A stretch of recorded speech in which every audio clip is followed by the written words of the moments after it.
What's up, everybody? John Eric Poli here with My MMA News, and today's guest will be fighting Krzysztof Jotko at UFC Vegas 61 on October 1st. Pleased today to be joined by Brennan Allen. Brennan, thanks for doing this, man. Appreciate the time. I know we spoke earlier in the year before right after your first victory of 2022. Now you're looking for your third victory of 2022. So thanks for making this time, man. Appreciate it. Of course, man. Thank you for having me. I appreciate the time as well. Yeah, man, no problem at all. And let's actually get started right there, right? I said right there in the opening, right? You're looking to get your third win this year. Just what's kind of been clicking for you, Doc? What's in that water down there in Louisiana or now in Florida where you're training at that's led to all the success this year? Man, for me, it's just full camps. When I have a full camp to prepare for somebody, I think I do, pretty well for myself. My only two losses are 1 week notices. I've had a couple like short notices, but a little bit longer than that. I just need time to wrap my mind around things, I guess. And when I don't have time to wrap my mind around it, I guess it kind of goes crazy and things don't go too well for me. But we've had a full camp for Jotko, and we'll be good. We'll be ready. So after going through those experiences of having like those short notice type of things and last minute replacements and all that, is that pretty much, can you say never again, you're never going to do that? I can't. I can't say that because I'm the kind of guy when it comes close to the fight, I have to fight. I need to make that money because I invest everything into myself leading up to that point. And plus, I always sign to fight, So maybe not 1 weekers. Give me like 2 weeks, but I can't ever say I'll say no to a short notice. I got you. That makes sense. And a lot of fighters are that way too. I mean, you are booked to sign a fight that you spend a lot of time preparing for it. So I do understand that there. Another thing I wanted to ask you about this topic too, it's pretty interesting. Everybody has different takes on this. I'll ask it. Like, a lot of times we see in team sports that momentum could really be a thing, right? Winning's contagious, like losing's contagious. Obviously, when you're in a sport like this, it's an individual sport. Are you somebody that believes in momentum and that in fighting that momentum will carry over to other areas, or is everything different and you don't really kind of believe in any of that type of stuff? I think to each their own, Some people read more into it than it needs to be. Maybe sometimes um, that momentum to me is confidence. So some guys need that confidence to fight and do better and be themselves. But for me personally, to me, every fight's a fight. Anything can happen, and only thing that I can prepare is my preparation. That's on me. A fight night, we don't know what's going to happen other than one of us is going to lose. We don't know who, we don't know how, but it's going to happen. So, the only thing that we can prepare for is our only thing that we can control is our preparation. And speaking of preparation, I have two things on that too. Before we actually get into preparation for this fight, I want to back up though a second to your last fight, UFC 275. First fight for you in international waters there, right over in Singapore. So I just want to get your thoughts on what it was like for that first time, getting on a plane, flying over to a different country to have a fight and kind of everything that all went into that, including the performance. So leading into it, it was all right, man. I got to experience it with two of my really good friends, Tuco Tokos and Andre Fialho. So we went early. We met up with Manel Cape, and so we got to do like some really, for me, enjoyable things. I got to experience being outside of the country with them, and that was really cool. But as far as fighting and the weight cut and things like that, it was a lot. It was a shock to me. It was a big shock, like trying to find food to where I could eat, and my weight was coming down well because I didn't know where to eat, like what to eat, what was in it, because I didn't have my nutritionist there because of the COVID stuff with the vaccine card and all that. So it was little bit different, and then it was a lot different. Obviously, the fight didn't go like how I planned. I mean, I won.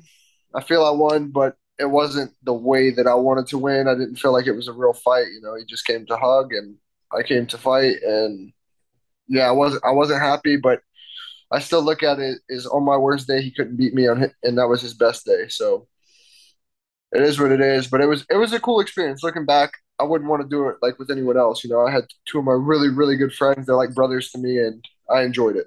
So that was a great experience for you too. Get to experience it with your friends, and obviously got to go out and great performance, get a win, and come back over here, riding a lot of this momentum here. Let's talk now preparation for this fight here, you're in training camp right now down at Sanford MMA in Florida. Just how's your camp going as you really start to put the final touches on it? Fight night's kind of really creeping up close here. Yeah, man, we're closing in now. It's just being smart, keep sharpening the tools a little bit more. This is my last, like, for me, hard week. So I'm just trying to keep my body healthy, trying to listen to it, be smart. The weight's very nice. So I have those times where I can just kind of like take a day off if something's hurting and just kind of rest, let that heal, and do minimal things. Ultimately, I feel very sharp. I feel very good. I just can't wait for fight night. I'm overlooking these next like 2 weeks of training and traveling and all that stuff because I'm ready to fight. I don't care about all the rest right now. I just want to fight. So it's pretty interesting take here. Every fighter does things differently. You had mentioned that this, right at the time of recording this, it's the middle of September, that this is your last really hard week. I know the fighters every fighter does things differently. Some fighters like to ramp it right up till fight week where then you kind of pump the brakes as you do the last weight cuts. Other fighters like yourself like to get the real hard weeks out right now. You have a little bit more time to recover a little bit with the body. Just want to get your whole take on all that. Like, have you always done it this way? Have you done it in the past where you've literally exploded right at the fight week? Just how exactly, like what goes into these processes of how, I guess, you lay out when the hard weeks end? For me, I've done it, I think, every which way you can possibly do it. I've been around a long time since I was young, and when, you think that you're invincible. And now for me, it's just, I know I can fight. I have a lot of fights. I know I can fight. And I know how to listen to my body now and be like, okay, everything's good. I don't want to go past my limits and mess something up. So then it messes up, fight week or the fight. For me, I just don't want to have any problems to blame the outcome of the fight on, especially when I can control it. So for me, I'll finish off this week hard, and I might do like we have sparring Tuesdays and Thursdays, so I might spar Tuesday with guys that I trust, and then that'll be it for me. Like after Tuesday, though, for 100%, there's nothing crazy for me, just because that's a week and a half from the actual fight. It's more about cutting weight for me. There's nothing that I can do that's going to change anything. My cardio is not going to get any better. It's not going to get any worse in a week. So at that point, it's just cutting the weight for me. And I have a Sanford MMA question, too, as we talk about preparation and training and whatnot. Obviously, we know that there's a lot of high-level guys down at that gym. I think the last time we did an interview, too, we talked about how great it is to have all these high-level guys. Since there are so many different guys down there, so many different high-level guys, are you able to have people down there that might be able to, like in this case, mimic your opponent in a sort of way? Or is it just a matter like, man, some of these guys are the best in the world. It doesn't matter what my opponent does. After seeing what I see in practice, nothing's going to get through here. Yeah, sometimes it's like that. Jocko is a little bit different. He's a little bit, he runs a lot. So um, he's a guy you have to bite down your mouthpiece and go fight. So for me, I have one particular like that I feel is super accurate to Jotko, but a better version. He moves way better. He can move just as much, and he's way faster. So sparred with him a couple of times, and it's his he can do it all, man. His name's Delano Taylor. He's going to be fighting in the PFL finals for the 170. So he's gonna be a millionaire here soon. So I'm happy for him. But he's a great training partner for me for this particular guy. Obviously, I have guys that are amazing in every other aspect. Like Phil Hawes, Gregory Rodriguez fighting this weekend, Mark Andre Barrio, Unglan saying, man, the list just goes on and on. Aaron Jeffries. So, yeah, the list is crazy. But as far as for this particular guy, I think Delano is probably the most relatable. You know what I mean? I got you. And you had mentioned there, too, a little bit about him there. I was actually going to ask you to expand on that. I know you said he does like to move around, run around quite a bit there. Just what else have you kind of seen out of him as an opponent? I know he's been in the UFC a little while now. He's on a nice little run now, I'm pretty sure, here. So it's kind of, an interesting matchup for the fans. I'm sure a lot of fans have this fight circled here as one that they're going to want to see in fight night. So just tell us a little bit about this matchup here. Yeah, he's definitely been around a lot while. He used to be ranked in the top 15. I've had some friends that fought him, teammates that fought him. So I don't think there's going to be any surprise. I'm a very like stalker kind of guy. I like to stalk their Instagrams and shit because that motivates me. I don't know why, it just does. And so I see like, yeah, I'm gonna go explode on fight night. You ain't exploded in 16 or 17 fights in the UFC yet, man. So I hope you do. I hope that's what comes because I need that. I need that.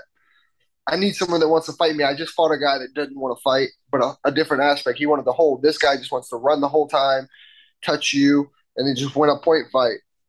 I'm not that guy. I'm trying to get smarter as I get older and not get into those firefights where you just want to swing and brawl. But that guy's still there, and it's not smart to say, but he is still there. And I'm just ready to fight, man. I hope this is the best Jotko that we've ever seen, because I feel like that's what they're going to get out of me is seeing my potential. Because I haven't shown really what I'm even close to capable of yet, and I'm excited to show that. I know it's going to be a good fight. I'm going to bite down on my mouthpiece, and I'm going to make it a fight. He's going to fight. Well, we can't wait to see it. And I want to ask this question too for you, since you said that you like to kind of stalk your opponent's Instagrams and everything. Has Polish Nation come after you? Because they can be very brutal. And I know firsthand, I remember I interviewed somebody I was fighting, somebody named Mateusz, and I butchered his name. And every comment I got on my YouTube channel was how I'm an idiot. Polish Nation, they get really behind their fighters there. So is Polish Nation giving you any kind of crap since you're fighting a guy from their country? Not at all. That doesn't bother me anyway. People talk shit to me all the time on the internet. Nobody say it to my face, so it don't bother me. I'm kind of past that stage in my life where I let anything affect me on the internet. I don't really care. I just laugh about it, to be honest. If anything, I'll troll them back. If I'm in a good mood, I'll troll them back. It's something too. The first time that people do start talking about you, kind of it does sting a little bit. And now I'm at the same point too. I'm so used to people calling me a dork on the internet and everything else they want to say about me. I can care less about it. But anyway, let's get back into the fighting stuff here now. You mentioned before, right, about him. He used to be ranked at one time. You guys are kind of right in that same like mix where a win might get you into the rankings. If it doesn't, you would imagine a ranked opponent's got to be next. Just wanted to get your thoughts on kind of where you kind of think you're at here in this division, and do you think a win does finally get this number next to your name? To be honest, I've always said I don't want a number unless I earn it. So I don't really care for the numbers. I've had my opportunity at the numbers, I think 3 or 4 times, and they've all got taken away from me from things that I couldn't control. So when it's meant to be, it'll happen. But until then, hopefully, I just get this win. Maybe I can get one of my rematches, like one of my losses, and then go from there. But if not, I have a call out name for after a call out in my head for after the fight. So, um, yeah, I just got to get through Jotko and hopefully impressively, and we'll end the year on a high note. And I'll go hide away for a few months and hunt and mind my business and be away for a little bit, and I'll come back next year and ready to, capitalize on the next one. And I promise I won't poke the bear here and ask who you plan on calling out after the fight. We'll get in touch. We could do another interview and we could talk in depth about the call out. But I do want to end today actually talking about something that I found very interesting, and I give you and the guys involved with this a lot of credit. It was a very nice thing. Right before UFC 278, you, Brandon Moreno, Justin Gaethje, Jalen Turner, you guys went out to Salt Lake City. You were able to visit a children's hospital, made a lot of kids' days. Just talk about what that experience was like and kind of how you got involved with that whole process with the UFC to go out and do that. And it was a great thing that you guys did that day. So, I mean, kudos to you guys for doing that. Man, to me, that was a great experience. I think the only soft spot I have is for children.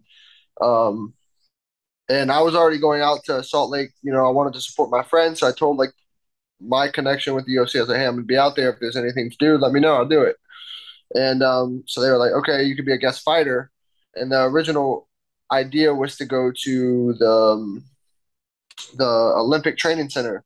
Well, right before we landed, they were like, hey, how about you go to the children's hospital? Would you be interested? I was like, yeah, of course. And obviously the other guys were too. So went there, and People say a lot of like, oh, that'll affect you, when you see it and you hear people saying those kind of things, but you don't really like you understand, but you don't fully like feel it or understand it till you're actually there and you see those children that are so innocent and that are in that position, and I can't even describe in words like how it makes you feel, but it's empowering because it makes you feel like, okay, if these kids can go through this, then I'm good. Like, I should be strong enough to go through little problems in my life. But it's also sad as well because of what they're going through and them being so innocent. And they didn't choose that. And I have two children of myself, so it's just like seeing those kids, I just wanted to go home and hug my kids. And I was gonna say, do you think that maybe a good way to put this into terms too? It kind of gives you like a whole new perspective on different things. Like I know maybe not visiting a hospital related, but I know like a story that I could relate to. I remember when I don't know, my young 20s. I remember I was out partying one night with my friends. My car gets towed. The next day, I'm going to the Notre Dame Temple football game, and I couldn't go pick up my car, so it was like an extra whatever, couple bucks to have it at the tow place for another day or whatever. And I'm driving. We're going down on this bus ride down to Philadelphia, and I'm upset and I'm miserable, having a little pity party for myself because I got my car towed. As soon as we pull into the stadium, I see a little kid that's playing catch and he's in a wheelchair. God bless. I'm gonna put things in a whole perspective. Okay, I got to spend a few extra bucks to get my car. This poor kid can't even walk, and it makes you think about life in a whole different way when you see different things like that. Did you kind of get that experience too? That kind of things go in like your whole life is in a whole different perspective after witnessing like what you saw that day when you were out doing that. 100%, man. The perspective changes is like, I always knew like, yeah, I'm blessed that my kids are healthy, I'm healthy. Um, but it really just hits home when you see it in person, and um, then you go back to real life and kind of forget about it, and then like say like right now someone will ask you about it, just brings those emotions back again, and it's just like, fuck, man, life is fine, everything's okay, everyone's healthy, you're going through the day, no matter what's going on in your personal life, everyone's still healthy. 100%. And like I said, I commend you and all the other guys that did. That was a very nice thing that you guys did that day. I saw the photos the UFC posted online, all the kids smiling and everything, and you really made their days. It was a great thing there. And it's a great way to end today's interview, too, ending on that positive note like that. So thanks again for all the time here today. Just one last thing, though, before we roll out. Anybody who wants to follow you on social media, make sure you go ahead, plug your social media pages. If you have any management or sponsors or coaches, teammates you got to give shout outs to, you get the last word. Floor is yours. Awesome, man. Well, thanks for having me. I appreciate that, of course. Follow me on Instagram, B_Allen185. On Twitter, it's Brendan Allen MMA. And then Facebook is uh, Brendan Allen, Brendan Allen Allen. Um, Man, thanks to everyone, man. It's been a great camp. It's been a great ride. I'm gonna start my own promotion in February, so everyone look out for that. All in Combat. That's gonna be in Louisiana. Thank you to the guys in Philly as well, man. John Marquez, Daniel Gracie, and all the team there. They brought me in for a week and took very good care of me. So thank you to them, and thank you obviously to my team at Killcliff FC for my coaches, my training partners, and October 1st, we're gonna have some fun. All right, Brendan, thanks so much for all the time here today, man. Really appreciate it. Looking forward to more great conversations with you some point here in the future. Keep up the good work with everything you're doing there. Like I said, a great story with the thing with the kids with the Children's Hospital. Really commend all of you guys that did that there for the UFC. And I also really appreciate everyone that was out there watching today's interview. If you liked it, please go to the bottom, make sure you give it a thumbs up. Subscribe to this YouTube channel if you haven't done so already. And MyMMAnews.com. Make sure you guys keep going there, checking out the website. Go to our social media pages as well. Make sure to go to our social media pages, give us a like and a follow on all of those as well. We'll see you later, everybody.